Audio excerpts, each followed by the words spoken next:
একদা হযরত হাসান এবং হুসাইন রাদিয়াল্লাহু তাআলা আনহুমা এবং ইবনে জাফর রাদিয়াল্লাহু তাআলা আনহু একসাথে হজের উদ্দেশ্যে রওনা দিলেন। তারা তিনজনে তিনটি উটের পিঠে করে যাচ্ছিলেন এবং আরও একটি উট সঙ্গে নিল সামানাপত্র এবং খাদ্য বাহনের জন্য। যাত্রার শুরুর দিক দিয়ে 4টি উট নিয়ে তাদের সফরটি ভালোই চলছিল, কিন্তু পথিমধ্যেই একটি সমস্যা দেখা দিল। সামানার উটটির পিছনে যেই বোঝা ছিল তা একটু ভারী হওয়ার কারণে সেই উটটি একটু আস্তে চলছিল, যার কারণে তারা তিনজন আগে চলে যায় এবং সামানার উটটি পিছনে রয়ে যায়। সামানার উটটি যে পিছনে রয়ে গিয়েছে সেটা তারা খেয়ালও করেনি। বেশ খানিকটা সফর করার পরে তারা তিনজন খুব ক্লান্ত এবং পিপাসার্ত হয়ে পড়ে। খাবার এবং পানাহারের উদ্দেশ্যে যখন তারা পিছন ফিরে উটের দিকে তাকালো, তখন দেখলো উটটি আর তাদের পিছনে নেই। কোথায় গিয়েছে সেটা তারা জানেও না। সামানার উটটিকে না দেখতে পেয়ে তারা তিনজন থেমে গেলেন।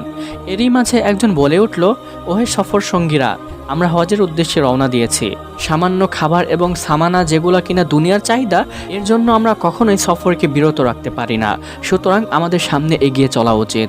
মহান আল্লাহ রব্বুল আলামিন নিশ্চয়ই আমাদের জন্য একটি ব্যবস্থা করে রাখবেন ইনশাআল্লাহ তাআলা। এই বলে তারা তিনজন পুনরায় সফর শুরু করলেন এবং সামনে অগ্রসর হতে লাগলেন। কিন্তু ক্ষুধা তো খাদ্য ছাড়া আর নিবারণ হয় না। তারা তিনজনেই ক্ষুধার্ত ও পিপাসিত অবস্থায় পথ চলছিলেন। অন্যদিকে তারা মরুভূমির মধ্য দিয়ে সফর করছিলেন, যার কারণে আশেপাশে কারো থেকে সাহায্য নিতে পারছিলেন না। কিন্তু কিছু দূর যাওয়ার পরেই দেখলেন একটি তাঁবু। এমন সংকটময় অবস্থায় একটি তাঁবু দেখে তারা অনেকটা খুশি হলেন এবং মনে মনে মহান আল্লাহ রব্বুল আলামিনের শুকরিয়া আদায় করলেন। তারা সেই তাঁবুর নিকটে গিয়ে সালাম দিয়ে জিজ্ঞাসা করলেন, ভিতরে কি কেউ রয়েছে? ভিতর থেকে একজন বৃদ্ধা মহিলা সালামের উত্তর দিয়ে বললেন, জি, আমি একজন বৃদ্ধা মহিলা এখানে অবস্থানরত রয়েছি। আপনাদের কি প্রয়োজন আমাকে বলতে পারেন। অতঃপর তারা বৃদ্ধা মহিলাকে জিজ্ঞাসা করলেন, আপনার কাছে কি কোনো পান করার মতো বস্তু রয়েছে যেটা আমরা পান করে আমাদের তৃষ্ণা নিবারণ করতে পারি? ভিতর থেকে বৃদ্ধা মহিলা উত্তর দিল, জি, আমার কাছে একটি অতি সাধারণ বকরি রয়েছে, যার দুধ পান করে আমি এবং আমার স্বামী অনেকটাই আমাদের খাবারের যোগান দেই। আপনাদের যদি মনে হয় এটি দহন করিয়ে দুধ পান করলে আপনাদের চাহিদা পূরণ হবে, তাহলে আপনারা এটি গ্রহণ করতে পারেন।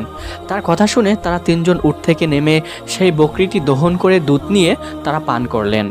এরপরে তারা বৃদ্ধা মহিলার কাছে আবারও জিজ্ঞাসা করলেন, হে আল্লাহর বান্দি, আপনার কাছে কি খাবারের মতো এমন কোনো বস্তু রয়েছে যেটি খেয়ে আমরা আমাদের ক্ষুধা নিবারণ করতে পারি?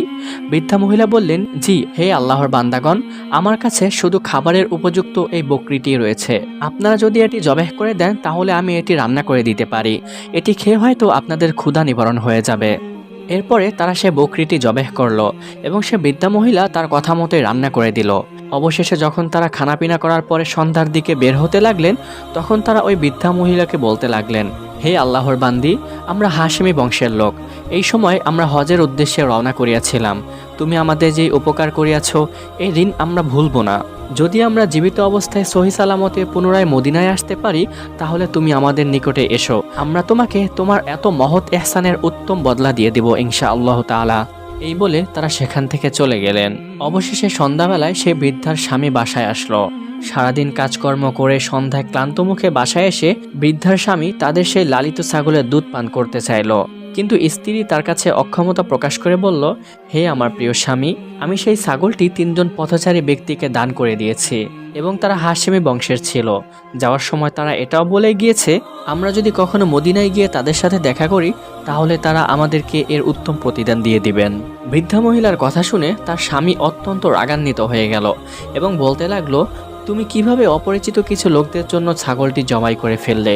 চেনা নাই জানা নাই, আবার তারা বলছে হাশেমি বংশের লোক। কিভাবেই বা আমরা বুঝতে পারবো তারা হাশেমি বংশের লোক? এই বলে সে কিছুক্ষণ রাগ দেখানোর পরে চুপ হয়ে গেল। এভাবেই কয়েকদিন অতিবাহিত হওয়ার পরে তাদের পরিবারে অনেক অভাব অনটন দেখা দিল, কারণ ছাগলটি তাদের একমাত্র এমন সম্বল ছিল যা কিনা তাদের জন্য প্রতিদিনই আহারের ব্যবস্থা করে দিত। অভাব অনটন সে বৃদ্ধ এবং বৃদ্ধা মহিলাকে অত্যন্ত অতিষ্ঠ করে তুলল। অবশেষে কষ্ট সহ্য করতে না পেরে তারা কিছু রুচি রোজগারের জন্য মদিনা মুনাওয়ারায় চলে গেলেন। মদিনা মুনাওয়ারায় গিয়েই বা তারা কী করবে? প্রথম দিকে কোনো কাজ খুঁজে পাচ্ছিল না। অবশেষে উটের গোবর শুকিয়ে তা বাজারে বিক্রি করে জীবনযাপন করতে লাগলো। এরপরে একদিন সে বৃদ্ধা শুকনো উটের গোবর নিয়ে বাজারে বিক্রি করার জন্য যাচ্ছিল, কিন্তু ঘটনাক্রমে সে হাসান রাদিয়াল্লাহু তাআলা আনহুর বাড়ির সামনে দিয়েই গেল এবং হাসান রাদিয়াল্লাহু তাআলা আনহু সেই সময় তার দরজার সামনে অবস্থান করছিলেন। সে ওই বৃদ্ধা মহিলাকে দেখেই চিনে ফেললেন এবং বৃদ্ধা মহিলাকে দেখে সে তার গোলামকে পাঠালেন ওই বৃদ্ধা মহিলাকে ডাকার জন্য। গোলাম ওই বৃদ্ধা মহিলার কাছে গিয়ে তাকে ডেকে আনলো। অথবা হাসান রাদিয়াল্লাহু তাআলা আনহু বললেন, হে আল্লাহর বান্দি, তুমি কি আমাকে চিনতে পেরেছো? উত্তরে বৃদ্ধা মহিলা বলল, জি না জনাব, মাফ করবেন, আমি আপনাকে চিনতে পারিনি। তখন হাসান রাদিয়াল্লাহু তাআলা আনহু তাকে একটু স্মরণ করিয়ে বললেন, আমি সেই তোমার মেহমান যাকে তুমি ছাগলের দুধ এবং ছাগল রান্না করে খাইয়েছিলে। বৃদ্ধা মহিলা তারপরেও তাকে চিনতে পারছিল না। এবার কসম খেয়ে বলল, আল্লাহর কসম, কি তুমি সেই ব্যক্তি? তখন হাসান রাদিয়াল্লাহু তাআলা আনহু উত্তর দিল, জি, আমি সেই ব্যক্তি। এই বলে হাসান রাদিয়াল্লাহু তাআলা আনহু তার গোলামকে ডাকলেন এবং ডেকে বললেন, এই মহিলার জন্য যেন সে 1000 বকরি খরিদ করে আনে। মনিবের কথা মতোই গোলাম বাজারে গিয়ে ওই বৃদ্ধ মহিলার জন্য 1000 বকরি খরিদ করে আনলো। ছাগলগুলো এনে সে ওই মহিলাকে দান করে দিতে বললেন এবং পাশাপাশি আরও 1000 স্বর্ণ মুদ্রা তাকে হাদিয়া স্বরূপ দেওয়ার জন্য আদেশ দিলেন। এরপর গোলামকে ডেকে বললেন, হে খাদেম, তুমি এই স্বর্ণ মুদ্রা এবং ছাগলগুলো নিয়ে বৃদ্ধা মহিলাকে আমার ছোট ভাইয়ের কাছে নিয়ে যাও। গোলাম তার মুনিবের কথা মতোই বৃদ্ধা মহিলাকে ছাগল ও স্বর্ণ মুদ্রা সহ হযরত হাসান রাদিয়াল্লাহু তাআলা আনহুর ছোট ভাই হযরত হোসাইন রাদিয়াল্লাহু তাআলা আনহুর নিকটে নিয়ে গেলেন। হযরত হোসাইন রাদিয়াল্লাহু তাআলা আনহু সেই বৃদ্ধা মহিলাকে দেখে বললেন, হে আল্লাহর বান্দি, আমার বড় ভাই কি আপনাকে কিছু বদলা দিয়েছেন? তখন ওই বৃদ্ধা মহিলা উত্তর দিলেন, জি, আপনার বড় ভাই আমাকে 1000 স্বর্ণমুদ্রা এবং 1000 বকরি বদলা স্বরূপ দিয়েছেন। হোসাইন রাদিয়াল্লাহু তাআলা আনহু তার কথা শুনে সেও তার খাদেমকে 1000 বকরি এবং 1000 স্বর্ণমুদ্রা সে বৃদ্ধা মহিলাকে দান করে দিতে বললেন। অতঃপর সে বৃদ্ধা মহিলাকে তিনি হযরত আব্দুল্লাহ ইবনে জাফর রাদিয়াল্লাহু তাআলা আনহুর নিকটে পাঠিয়ে দিলেন। ওই বৃদ্ধা মহিলা তার নিকট পৌঁছালে তিনি ওই বৃদ্ধা মহিলাকে জিজ্ঞাসা করলেন, ওই দুই বুজুর্গ আপনাকে কি দান করেছে? সে উত্তর দিল, দোনোজনই আমাকে 1000 করে ছাগল এবং 1000 করে স্বর্ণ মুদ্রা দিয়েছেন। তিনি যখন তাদের দুইজনের দানের পরিমাণ জানতে পারলেন, তখন তিনি 2000 ছাগল এবং 2000 স্বর্ণ মুদ্রা সেই মহিলাকে দান করে বললেন, আপনি যদি তাদের পূর্বে প্রথমে আমার সাথে দেখা করতেন তাহলে আমি এর থেকেও আপনাকে বেশি দান করতাম। অতঃপর সেই বৃদ্ধা মহিলা 4000 বকরি এবং 4000 স্বর্ণ মুদ্রা নিয়ে তার স্বামীর নিকটে গিয়ে বলল, এই নিন আপনার সেই দুর্বল ছাগলের প্রতিদান। এরপরে তারা সেই ছাগল এবং স্বর্ণ মুদ্রাগুলো নিয়ে সুখে শান্তিতে জীবনযাপন করতে থাকে। মহান আল্লাহ রাব্বুল আলামিনের বরকতে তাদের থেকে অভাব অনটন দূর হয়ে যায়।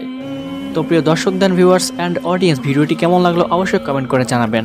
এমন মজার গল্প নিয়ে ভিডিও পেতে অবশ্যই আমাদের চ্যানেলটি সাবস্ক্রাইব করে বেল আইকনটি ক্লিক করে রাখবেন, যেন পরবর্তী ভিডিওর নোটিফিকেশন আপনি সর্বপ্রথম পেয়ে যান। তো নেক্সট টাইম আপনাদের সাথে আবার দেখা হবে। Till then take care. আসসালামু আলাইকুম রহমতুল্লাহ।